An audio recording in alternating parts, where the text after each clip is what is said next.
Welcome to my humble abode. Have a seat. Let me tell you a tale. Hailing from Scandinavia, the Gengangr is a unique sort of ghost that is completely corporeal. Usually the spirit of someone who left something undone in life. Often Gengangr were murder victims, suicide victims, or murderers themselves. Regardless of their demeanor in life, the Gengangr is always malicious, hurting the friends and family it once held dear.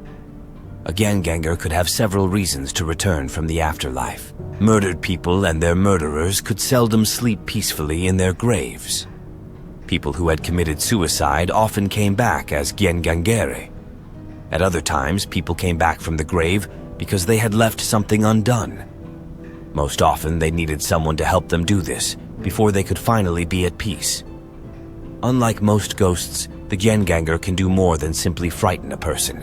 While possessing none of the traditional ghostly abilities, such as walking through walls or psychokinesis, the Gengangr instead spreads plague and disease. The evil ghost will pinch someone, known as Dodning Eknip, and the victim's skin will turn bluish as the spirit's infection begins. The flesh becomes necrotic, shriveling and dying, slowly working its way to the heart where it kills the victim. This is usually done while the victim is asleep, leaving them helpless against the creature. In many ways, the Gengangr is almost more like a type of vampire than ghost, though it does not feed from the living. It stalks its prey in a similar manner, however, and is far more comfortable at night than during the day. The Gengangr is also highly intelligent, like the vampire, and cold, cunning, and ruthless. They also appear completely human to the naked eye, with no spirit-like qualities. There are means of warding against a Gengangr, though most focus on preventing the spirit from rising. Like vampires, holy symbols are said to repel the creatures, and a holy symbol above a door will prevent the ghost from entering. A cross hung around the neck may prevent them from delivering their dead man's pinch. Since the Gengangr was a corporeal spirit, locking doors and windows was also a means of escaping its wrath, as it could not, like other ghosts, walk through the walls. The fear of Gengangr was once so prevalent that people took extraordinary precautions to stop them from rising. The coffin containing someone who might rise must be carried over the church wall instead of through the church's gate, and carried 3 times around the church itself. Any shovels used to dig the grave must be left at the grave site and not disturbed. A varp, a pile of rocks and twigs, should be erected on the spot where the person died. Adding a stone to this pile brings good luck. Finally, an inscription inside the coffin should prevent a spirit from becoming Gengangr. The Gengangr was originally a Viking legend, though it seemed to be at least semi-mortal in the original stories. The spirits could be slain by a man, and in doing so, the ghost would be undone. They were also referred to as the Draugr, though this may refer to a slightly different creature. They were, however, clearly different from ghasts, a Scandinavian ghost or ghoul that appeared more skeletal with white skin and sunken features. The modern interpretation of this creature brings in more of the ghostly attributes, recasting the spirit as ethereal instead of corporeal, and it is seen more as a plague carrier than malicious spirit. For the most part, the Gengangr has been supplanted or mixed with the Spokelsa, another type of ghost, and has lost much of its unique flavor. Next creepy myth is called the nuckelavee, a horse-like demon from Orcadian folklore that combines equine and human elements. It was described by British folklorist Catherine Briggs as the nastiest of all the demons of Scotland's Northern Isles.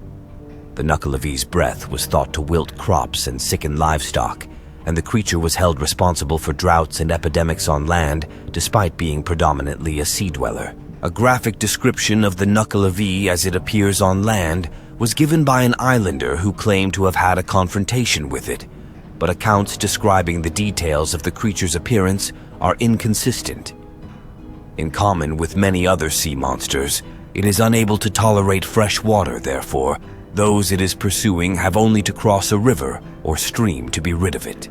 The nuckelavee is kept in confinement during the summer months by the Myther of the Sea, an ancient Orcadian spirit, and the only one able to control it.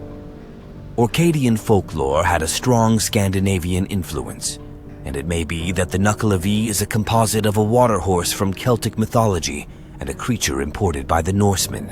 As with similar malevolent entities such as the Kelpie, it possibly offered an explanation for incidents that islanders in ancient times could not otherwise understand. Stories of mythical Orcadian demons are recorded in the 16th century Latin manuscripts of Joe Ben, who may have been referring to the nuckelavee in his description of the Orkney island of Stronsay. Denison transcribed much of the information available about traditional tales told on Orkney, but to an extent romanticized and systematically altered certain elements of the stories in the process of transforming them into prose. The nuckelavee is a mythical sea creature that appears as a horse-like demon when it ventures onto land. Writer and folklorist Ernest Marwick considered it very similar to the Norwegian Nok, the Nuggle of Shetland, and the Kelpie. A unique and solitary creature possessing extensive evil powers, its malevolent behavior can influence events throughout the islands. Islanders were terrified of the monster and would not speak its name without immediately saying a prayer. It was often found in the vicinity of a beach, but would never come ashore if it was raining. No tales describe what form the nuckelavee takes when in the sea, but its appearance on land has been recounted in graphic detail. An islander, Thomas, claimed to have survived a confrontation with the beast, and after much cajoling from Denison, reluctantly gave his description of the monster, the only known first-hand account. According to Thomas, the nuckelavee has a man's torso attached to a horse's back, as if it were a rider. The male torso has no legs, but its arms can reach the ground from its position on top of the equine body, the legs of which have fin-like appendages. The torso has a large head, possibly as much as 3 feet or 90 centimeters in diameter, that rolls back and forth. The monster described by Thomas has 2 heads. The equine head has an enormous gaping mouth that exudes a pungent, toxic vapor, and a single giant eye like a burning red flame. A particularly gruesome detail is that the nuckelavee has no skin. Black blood courses through yellow veins, and the pale sinews and powerful muscles are visible as a pulsating mass. Other reports state that the creature resembles a centaur. Narratives are inconsistent in the finer details of the demon's description, however. Walter Denison only describes a man's head with a mouth projected like that of a pig. Marwick also only mentions 1 head with a single red eye, and he borrows some of Thomas's characterization by recording the creature's mouth as like a whale's. The nuckelavee's breath was thought to wilt crops and sicken livestock, and it was considered responsible for epidemics and drought. Seaweed burning to create what was known at the time as kelp began on Stronsay in 1722. The product, soda ash, was an alkali mainly used to treat acidic soil, although as time went on its commercial importance in soap and glass manufacture increased. The pungent smoke emitted during the process was believed to enrage the nuckelavee, resulting in a wild rampage of plague, the deaths of cattle, and the destruction of crops. The nuckelavee was said to have infected horses on Stronsay with the deadly disease known as mortashine to demonstrate its fury and exact its revenge against the islanders for burning seaweed. The infection subsequently spread to all the other islands involved in the industry. The creature was also blamed for prolonged periods of abnormally low rainfall, leading to water shortages and poor harvests. The nuckelavee is the most malevolent of the demons in and around the Scottish Islands, without any redeeming characteristics. The only entity able to control it is the Myther of the Sea, an ancient spirit in Orcadian mythology who keeps the nuckelavee confined during the summer months. In common with other mythical sea monsters, with the possible exception of kelpies and the Nuggle of Shetland, it is unable to wade through fresh-flowing water, therefore it can be escaped by crossing a stream. Thomas managed to escape from the nuckelavee after he inadvertently splashed it with water from the loch he was alongside. This briefly distracted the monster, allowing Thomas to run over to a nearby channel of fresh water and jump to safety on the opposite bank. Drekavac is a mythical creature that originates from the Slavic mythology. The name Drekavac is derived from the verb drakati, which means to screech. The creature is also known as the Screamer or the Screecher.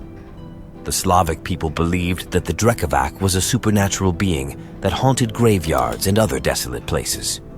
According to South Slavic mythology and folk tales, Drekavac has been described in various ways. Some tales describe it as an undead, decaying man who rises out of the grave during nighttime to haunt people. In other versions, it takes the form of an undead child who was unbaptized and returned to haunt its parents. In eastern Serbia, the creature has been depicted as a humanoid canine creature that walks on its back legs. Despite its various descriptions, Drekavac is generally considered to be a malevolent creature that causes harm to those who cross its path. It is said to come from the souls of sinful men or unbaptized children and to haunt people at night or in spring. The creature can predict death or disease and avoid dogs and bright light. The Drekavac holds cultural significance in the Slavic culture. It is often associated with death and the afterlife. The creature is believed to be a reminder of the importance of baptizing children, as it is said to arise from the soul of an unbaptized child. The Drekavac is also considered a warning to those who do not respect the dead and the sanctity of graveyards. It is described as a creature of the night and graveyard that is about 1 meter in height. According to folklore, it has a terrifying wail that is continuous and can be heard from far away. In one tale, a group of passionate fishermen cease fishing after hearing what they think to be the Drekavac's cries from the pond, wherein they usually fish, and this belief leads to a food shortage in the local hamlet. Some believe it can only be killed or laid to rest if its soul finds peace, baptism being an accepted method to achieve this. In rural Slavic societies, it is a figure meant to frighten children into submission. While most people know this technique, some grown-ups still genuinely believe it and even claim to have the creature's corpse in their possession. Drekavac is said to have supernatural abilities that make it a formidable creature. It is believed to have the power to shapeshift into various forms, including animals and humans. It is also said to have the ability to fly and move at incredible speeds. It is said that one can protect themselves from the Drekavac by getting a dog, as the creature is terrified of them. It also hates the light, so it only comes out during the night or when it is very foggy. In some folk tales, it is depicted as having the power to enter dreams and cause nightmares. However, there is no concrete evidence to support these claims, and they should be taken with a grain of salt. The existence of Drekavac as a creature that roams the forests of the Balkans has been heavily debated. Some researchers believe that the sightings and stories surrounding Drekavac can be attributed to natural phenomena, such as the sounds of animals or the wind, which can be misinterpreted as the creature's screeches. Others suggest that the creature may simply be a product of folklore and imagination. That concludes our tale for today. I hope you enjoyed without a fright. Sleep tight.